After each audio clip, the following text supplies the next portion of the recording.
आजकल प्रधानमंत्री की महाराष्ट्र के शोलापुर में सार्वजनिक सभा की बहुत चर्चा है। खासकर पेंशनों में एक आशा की किरण जागी कि पहली बार पेंशन का मुद्दा किसी सभा में मोदी जी के सामने उठाया गया। उस सभा में उठाए गए अनेक मुद्दों में एक एक करके घोषणा भी शुरू हो गई है। पेंशन का मुद्दा जो मोदी जी के सामने उठाया गया, उसके पीछे एनएसी के वरिष्ठ नेताओं की कई दिनों से बनाई जा रही रणनीति का ही परिणाम है। और पेंशन का मुद्दा उठाने में क्या चूक हुई, इसकी पूरी जानकारी जानने के लिए यह पूरा वीडियो देखना जरूरी है। और इससे पहले कि इसके पीछे की पूरी कहानी आपको बताई जाए, अगर आपने इस चैनल को सब्सक्राइब ना किया हो तो पहले लाइक और सब्सक्राइब कर दें। पिछले कई दिनों से एनएसी के पदाधिकारी मंत्रियों सांसदों से मिलकर ईपीएस 95 पेंशनरों की दुर्दशा बताकर उन्हें ज्ञापन दे रहे हैं। सभी लोग सहमति तो जता देते हैं पर करते कुछ नहीं, क्योंकि उनमें इतनी हिम्मत नहीं है कि मोदी जी के सामने कुछ कह सकें। उन्हें पहले अपनी कुर्सी बचानी होती है।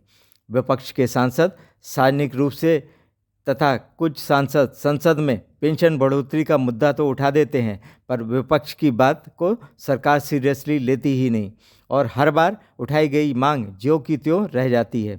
इसलिए एनएसी के नेताओं को ऐसे शख्स की तलाश थी जो विपक्ष का ना हो पर सत्तारूढ़ दल विशेषकर मोदी जी का भली भांति परिचित हो और वह सार्वजनिक रूप से या विशेष मुलाकात में मोदी जी के सामने पेंशन का मुद्दा उठा सके। एनएसी की शोलापुर की टीम कई दिनों से सांसद डॉक्टर जय सिद्धेश्वर स्वामी से मिलकर उन्हें पेंशनरों की समस्याएं बता रही थी, पर वह इतने मुखर नहीं हो रहे थे। फिर भी उनसे कुछ सहयोग अपेक्षित था।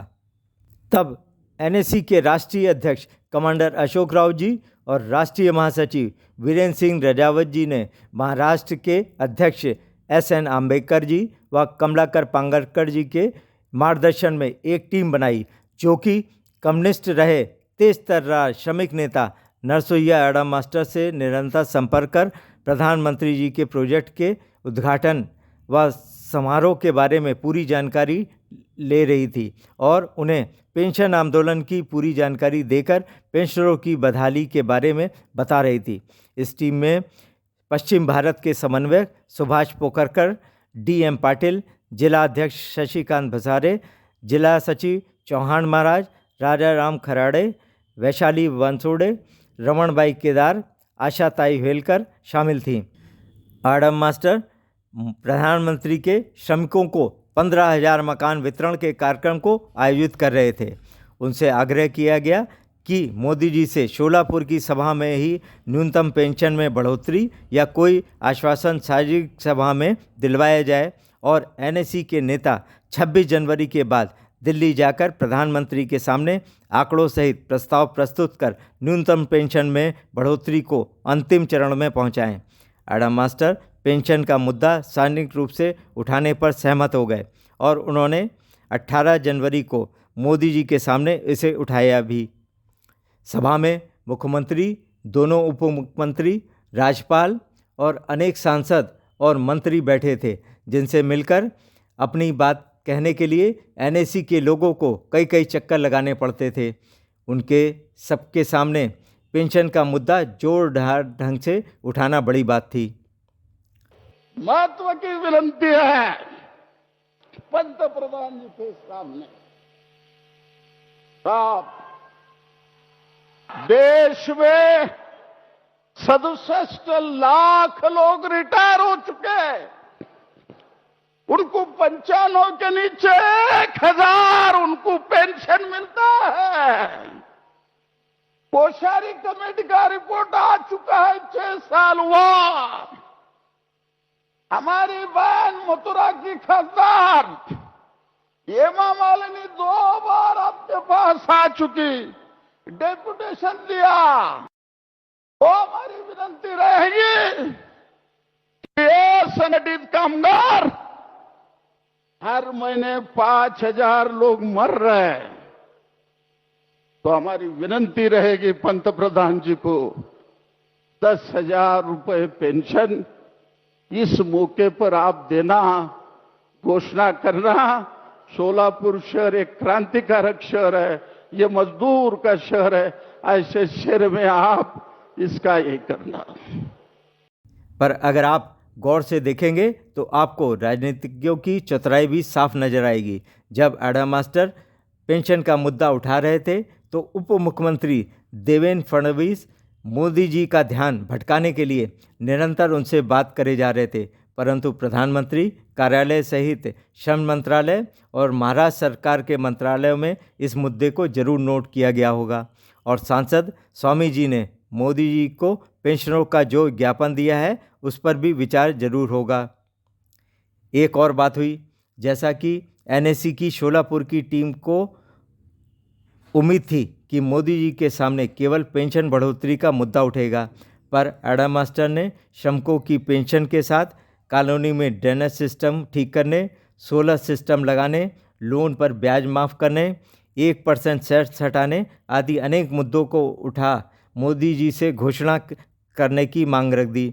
उससे हुआ ये कि मोदी जी ने अपने भाषण पर इन किसी भी मुद्दे पर कोई घोषणा क्या कोई टिप्पणी भी नहीं की, जिस पर बाद में एडम मास्टर ने अपनी बहुत नाराज़गी व्यक्त करते हुए कहा है कि गरीबों को घर जरूर मिल गया है पर लोन चुकाने और बिजली का बिल भरने और रोटी खाने के लिए पैसे नहीं हैं, इसलिए पेंशन 10,000 होना बहुत ज़रूरी है, जिसके लिए संघर्ष जारी रहेगा।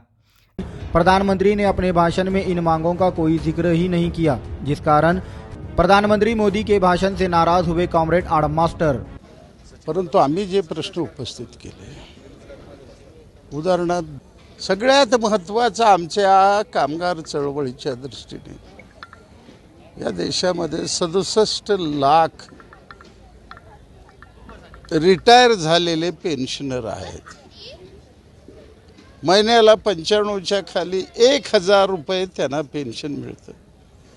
दर महिन्याला 5,000 लोक मरू लागलेले। कोश्यारी कमिटीचा रिपोर्ट होऊन 6 वर्ष झालेले आहेत। खासदार हेमा मालिनी 2दा त्यांना जाऊन भेटले आहे की 10,000 रुपये तुम्ही पेन्शन करा।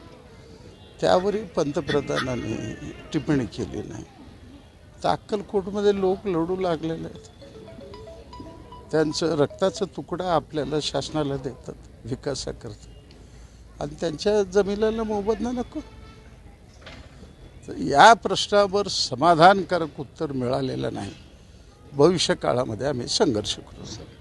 एनएसी की शोलापुर की टीम ने डीएम पाटिल और शशिकांत भुसारे के नेतृत्व में श्रमिक नेता नरसोइया एडम मास्टर से मिलकर उनको श्रीफल देकर और शॉल पहनाकर सम्मानित किया और आभार व्यक्त किया। शीघ्र ही शोलापुर में एडम मास्टर के साथ मिलकर एक सभा आयोजित की जाएगी, जिसमें कमांडर साहब सहित एनएसी के वरिष्ठ नेता शामिल होंगे और आगे की रणनीति बनाएंगे। शोलापुर की सभा में मोदी जी से अनेक घोषणाओं की मांग की गई थी। उसमें से श्रमिकों, जिसमें अधिकांश EPS 95 के पेंशनर या कार्यरत कर्मी थे, के घर सोलर पैनल लगाने की मांग, जिससे नए दिए जा रहे घरों में बिजली का बिल 50-60 रुपये आए। मोदी जी ने 22 जनवरी को अयोध्या में प्राण प्रतिष्ठा करने के बाद दिल्ली में पहुंचकर शाम को प्रधानमंत्री सूर्योदय योजना की घोषणा कर 1 करोड़ सोलर पैनल घरों में लगाने का लक्ष्य रख दिया।